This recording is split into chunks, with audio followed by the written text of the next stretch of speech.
We continue our conversation with Jane Mayer, staff writer at The New Yorker. Her latest piece is headlined "The Reclusive Hedge Fund Tycoon Behind the Trump Presidency: How Robert Mercer Exploited America's Populist Insurgency."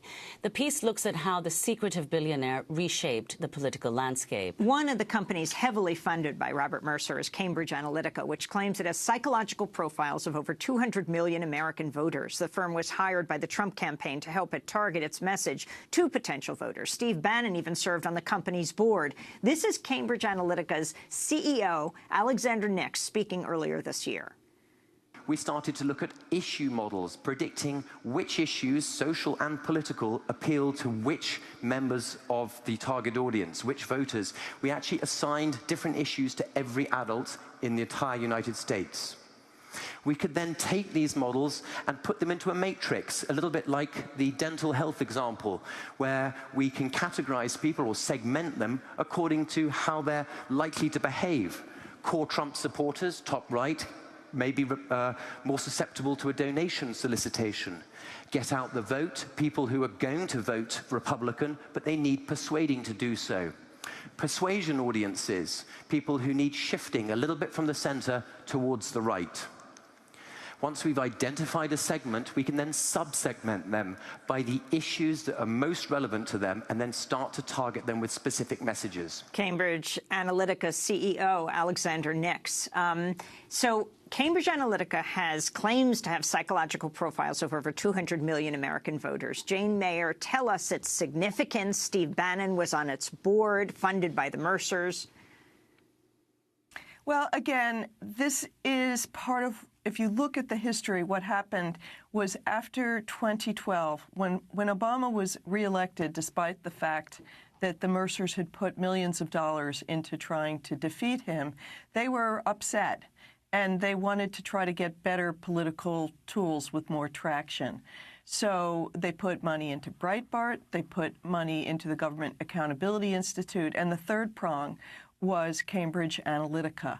It was, at that point, they concluded, and so did many others, that the Republican Party's data analytics for running campaigns were lagging behind those that the Democrats had. The Democrats, Obama had a famously good sort of computer operation and data team. And so they decided, we'll run our own.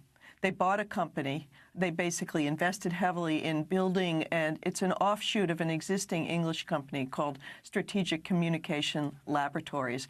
And the British company had been involved in psychological warfare operations for militaries and international elections, and kind of some pretty interesting and sneaky-seeming things, which raised a lot of eyebrows when its offshoot was purchased, basically, created by this one hedge fund family. You know, when I looked into this, it seemed that there was less than meets the eye in many ways so far. Alexander Nix, who is running Cambridge Analytica, is a great salesman, and he's got this pitch that makes it sound like something from, you know, the movie The Matrix or something, that they're going to be, conducting psychological warfare with this propaganda machine in this country. The truth is, during the Trump campaign, they never used any of their so-called, secret psychometric methods. They simply performed like any other kind of data analytics company, and the stuff they did was no different from what the Democrats do and other campaigns do. Maybe at some point they'll have some superpowers that have yet to be revealed, but they aren't there yet. Jane, before we wrap up, we want to go to the Supreme Court confirmation hearings of Judge Neil Gorsuch. Really interesting dialogue between Democratic Senator Sheldon Whitehouse questioning Gorsuch on the $10 million dark money campaign supporting his nomination. If a question were to come up regarding recusal on the court, how would we know that the partiality question in a recusal matter had been adequately addressed if we did not know who was spending all of this money to get you confirmed? Hypothetically, it could be one individual.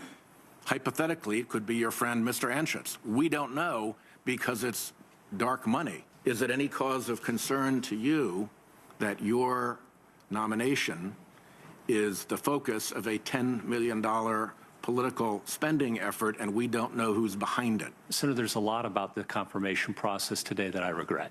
That's Judge Neil Gorsuch being questioned by Democratic Senator Sheldon Whitehouse. Jane Mayer, in this last 30 seconds that we have, can you comment on this? Well, yeah. I mean, the thing about dark money is often the person who it's benefiting knows. It's just the public that's not allowed to know. And there's tons of money behind the Gorsuch nomination, and he probably knows who he owes the favor to. Explain a little further the term dark money.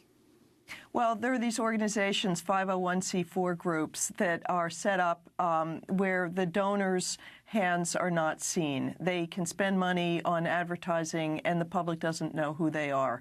They're nonprofit groups such as the Judicial Crisis Network.